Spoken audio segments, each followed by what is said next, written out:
Siberian Husky. Som kommer här. Alaskan Malamute.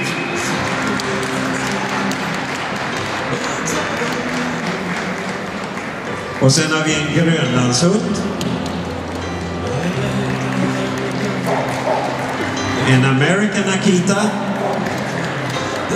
Och en japansk Akita, eller Akita. Så har vi jämthunden.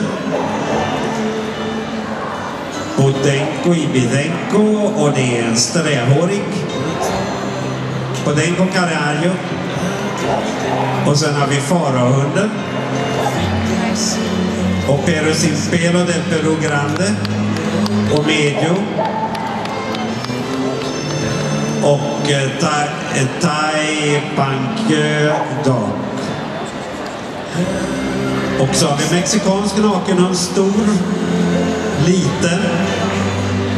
Chileco del Etna. Samo gedhund. Och norsk älghund, svart. Svensk lapphund. Finsk lapphund. Sen kommer det en lappskvallhund. Euroraser. Och så har vi en Kesot. Norrbottenspets. En Basenji. Chow Chow. Och sen har vi en Shiba. Och därefter norsk buhund. Och norsk lundehund. Och sen kommer en japansk spets. Och sen har vi en tysk spets och en mittelspets är det. Sen kommer västgötaspetsen. Och så har vi tysk spets, Kleinspitz. Och Pomeranian.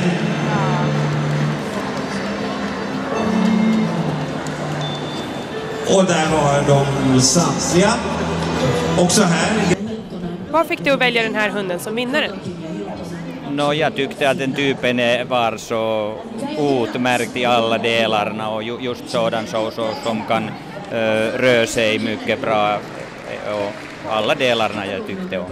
Det var, i den gruppen var ganska många möjliga gruppvinnare och gruppplacerade hundarna, så att det kan vara svårt om det är alla bra. Ja, där var många ytterst bra hundar. Så var det ett svårt val att göra? Ja, men ja och nej. Ja, det är också något sådant att du måste lita på din instinkt när du gjorde beslut. Vad tycker du om kvaliteten på hundarna som du dömt idag i överlag? Jag dömde idag mest jaktspetsarna och jag tyckte att kvaliteten i jaktspetsarna var ganska bra. Man måste alltid minna på att i sådana utställningar liksom här, det kommer inte ganska många, men de som kommer, de säkert är sådana att de vet, ägarna vet vad man ska göra i sådana hallarna och hundarna beter sig på korrekt sätt och så vidare. Jag tyckte att det var fina hundar. Har du varit här på Stockholms hundmässa förut? Jo, jag har varit här många gånger naturligtvis. Ja. Och vad tycker du om årets arrangemang? Jo, det är alltid så trevligt i Sverige, eftersom i Sverige ni är så mjuka och positiva och allt är inte så noggrant. Så det behöver inte vara allt så noggrant. Tack så jättemycket. Tack.